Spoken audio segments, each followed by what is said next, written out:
Current project, gravity assisted pulse motor update. So we have the gears installed. We found out an interesting relationship. You reduce the weight on the main rotor, and apparently that reduces the moment of inertia, the force required to get the thing started. It allows it to run at a higher RPM, and still has adequate torque. So we have 20 on one side, 10 pounds on the other. We ordered some springs that should show up soon.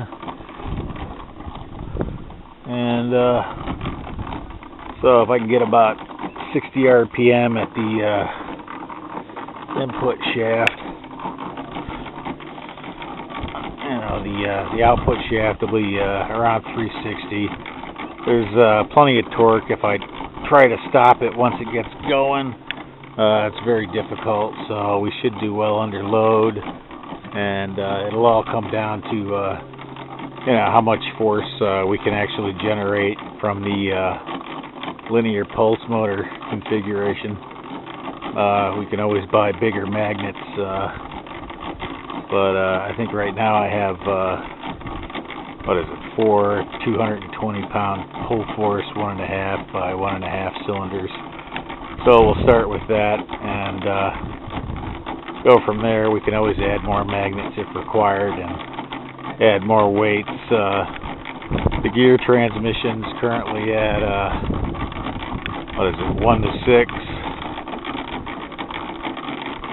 and we can get the RPM up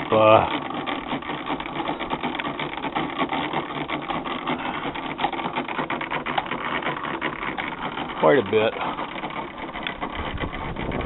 So, if we can get around 60 RPM at the input, that'd be a good starting point, and we'll go from there. So, worst case scenario is I'll have to fabricate multi-statered PMA and a DC to DC bucket, step-down converter to, from scratch. But I purchased a 10 amp 60 volt step-down converter, and we're going to try that with the 48 volt PMA and see what kind of current we can get out of that to start.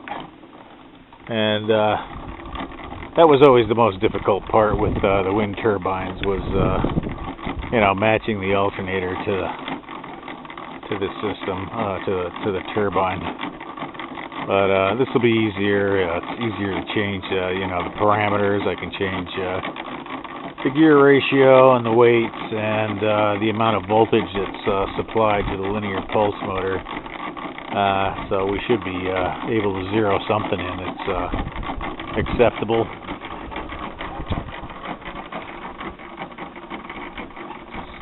Quick update. Thanks for watching. Enjoy the day. Cheers.